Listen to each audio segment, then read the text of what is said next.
Willkommen zu unserer Online-Schnellkurs Rakeltechnik. Wir werden uns heute mit den Techniken des Rakelns befassen und dieses Bild Stück für Stück zusammen malen. Was brauchen wir alles? Zum Rakeln brauchen wir als erstes eine oder zwei Glättkellen, die wir als Rakelwerkzeug benutzen werden. Den bekommt ihr in jedem Baumarkt, kostet etwa 10 Euro. Einen Flächenspachtel, Acrylfarben, die möglichst pastöse sind, also dickflüssig. Ich nehme die Farben von Bösner, Szene Acryl heißen sie und sind gut und günstig, perfekt zum Rakeln geeignet. Schwämme zum Tupfen und zum Schluss natürlich eine Leinwand. Sie soll nicht kleiner sein als 100 x 100 cm.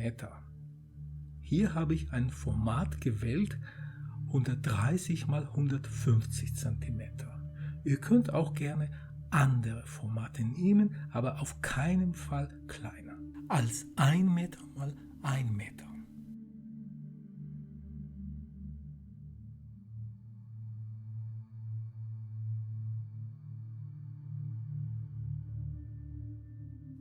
Nun könnt ihr eine Farbe aussuchen und sie auf das Werkzeug vorne am Rand verteilen.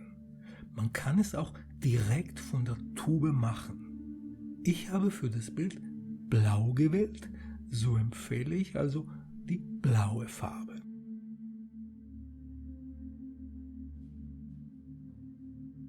Jetzt beginnen wir mit Rakeln. Hier rakle ich mit zwei Werkzeugen. Das müsst ihr nicht machen, eine genügt völlig. Das Wichtigste ist, dass ihr die Farbe gut verteilt. Von oben nach unten, von links nach rechts, von unten nach oben, von rechts nach links.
Jetzt greift ihr zu einer anderen Farbe, wie zum Beispiel Magenta. Und die Farbe wird von oben nach unten gezogen, dann von rechts nach links. Wenn ihr hier und da weiße Insel habt, ist das nicht schlimm. Ihr könnt selbst entscheiden, wo ihr die Farbe zieht.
So haben wir jetzt unser erstes Ergebnis.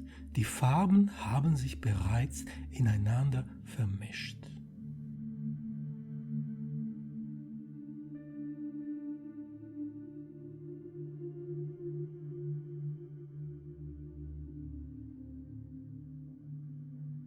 Als nächste Farbe kommt nun Weiß ins Spiel. Wieder vom Rand her drücken wir das Werkzeug mit Farbe auf die Leinwand und ziehen von rechts nach links. Dabei üben wir wenig Druck aus, nur so viel, dass die neue Farbe sich mit der unten liegenden Farbe vermischt und dann daraus was Neues entsteht. Rakeltechnik ist die Technik mit den Schichten.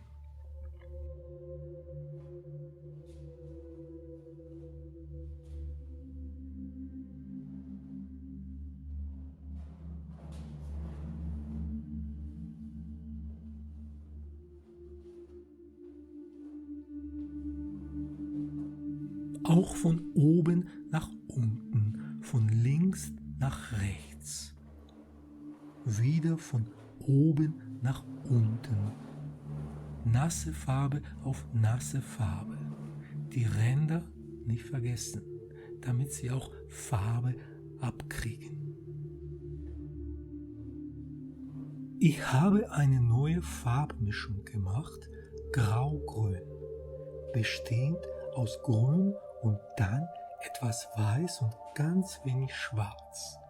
Diese Farbe ziehen wir jetzt oben von links nach rechts und die gleiche Stelle dann von rechts nach links.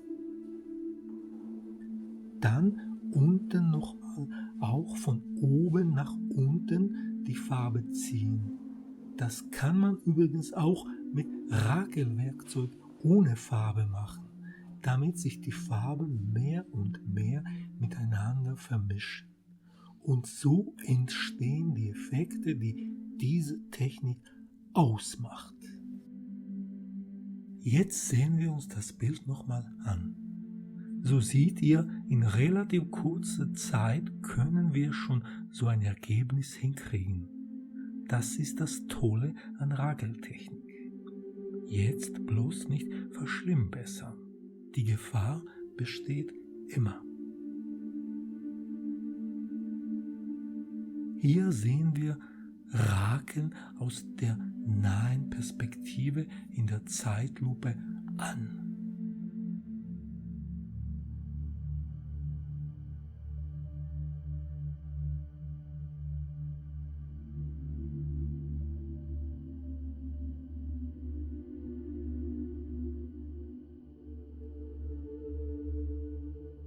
Ab hier verlassen wir erstmal das Rakeln und spachteln etwas, was im Grunde nicht viel anders ist als Rakeln. Mit dem Spachteln ziehen wir jetzt die gelbe Farbe von oben etwas quer nach rechts.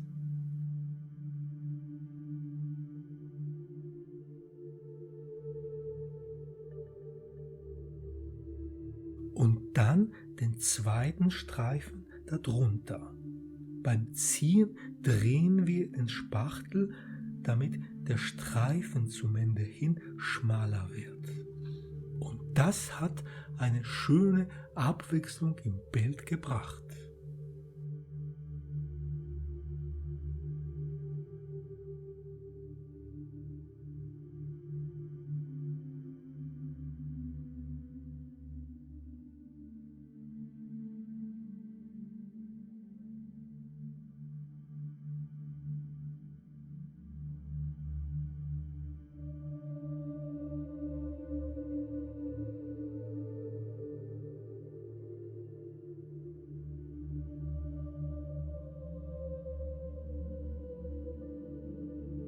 Eine weitere Möglichkeit, um das Rakel noch vielschichtiger zu machen, ist Schneefalleffekt.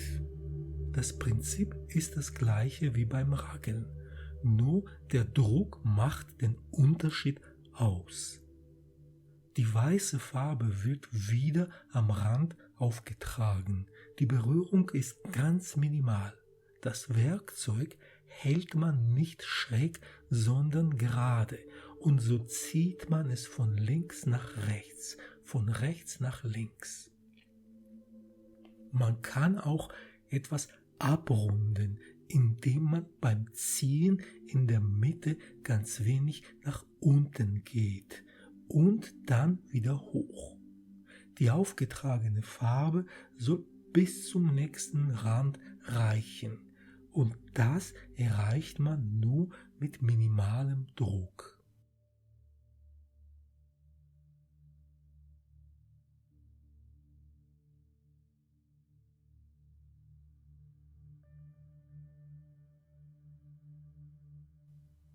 Hier nochmal zum Üben.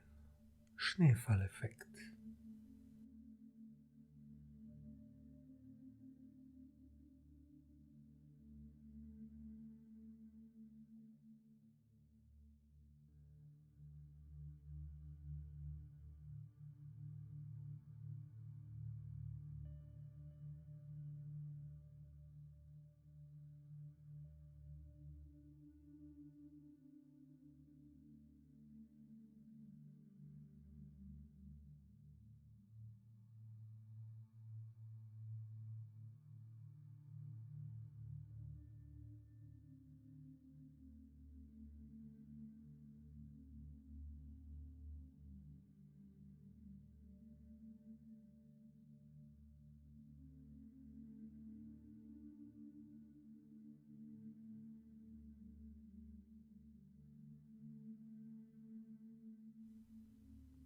So sieht es aus von der nahen Perspektive.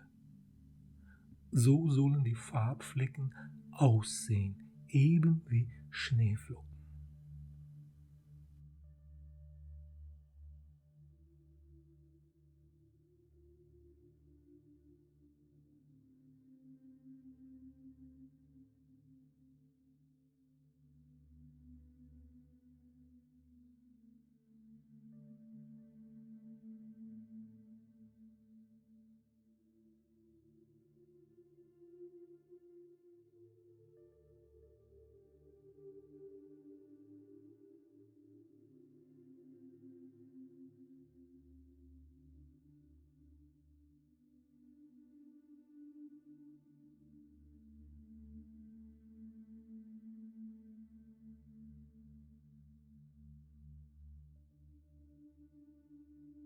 Jetzt gucken wir uns das Bild gemeinsam an. Ich finde, es ist genug gerakelt worden. Jetzt braucht das Bild eine gewisse Beruhigung. Und das schafft man, indem man mehr in die Flächen geht. Das machen wir mit Schwamm. Ich würde mehr Fläche mit der vorhandenen grau-grünen Farbe machen.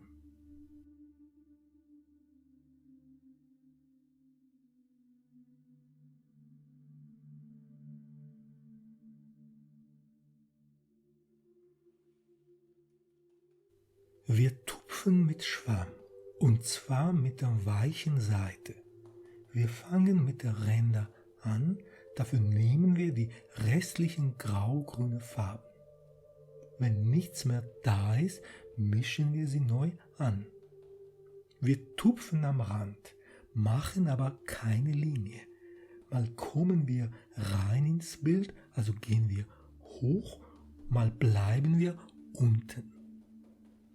Wenn wir auf die weiße Farbe tupfen, ist es okay.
links tupfen wir auf der vorhandenen weißen Farbe, also brauchen wir keine neue Farbe dafür.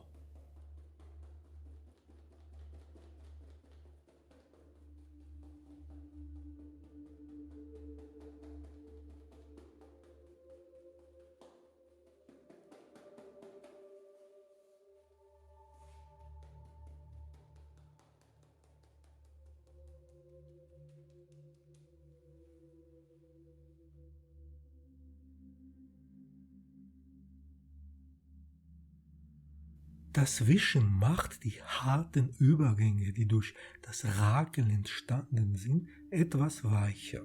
Und das tut dem Bild immer gut.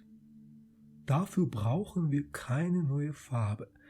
Wir ziehen einfach die weiche Seite des Schwammes auf die noch nasse Farbe mit minimalem Druck. Und das machen wir auch vom Rand aus.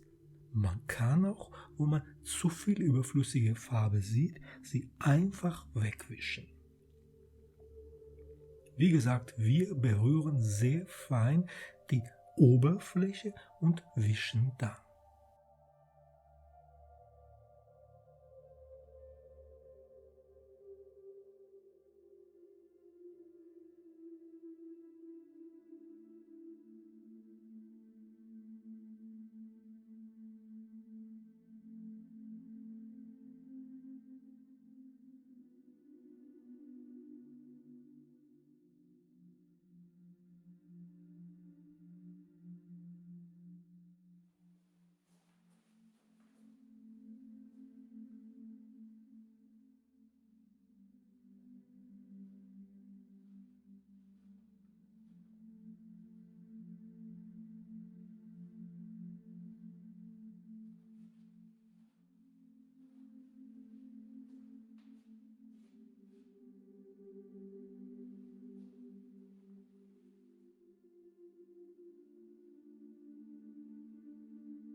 So, jetzt sehen wir uns nochmal unser Bild an.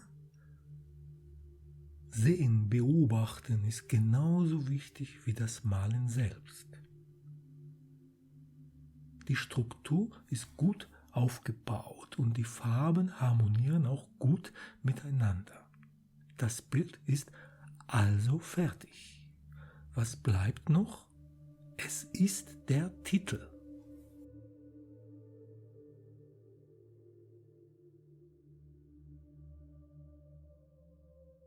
Wir haben jetzt ein rein abstraktes, gegenstandsloses Bild gemalt. Deswegen soll der Titel aus unserem Inneren kommen, das unsere Gefühle und Emotionen beinhaltet. Wie machen wir es nun? Ich schlage vor, dass wir das Bild, also euer Bild, lange anschauen und dabei nachdenken, was uns in diesen Tagen wichtig war, was hat uns beschäftigt. Dass das Bild so geworden ist, wie es geworden ist. Darauf haben unsere Gedanken, die in unseren Unterbewussten agieren, enormen Einfluss. Also einfach in sich gehen und aus den Gedanken und Emotionen einen knackigen Titel finden, der zum Bild passt. Ich würde mein Bild Lockdown Lights nennen, da wir uns immer noch in Lockdown befinden.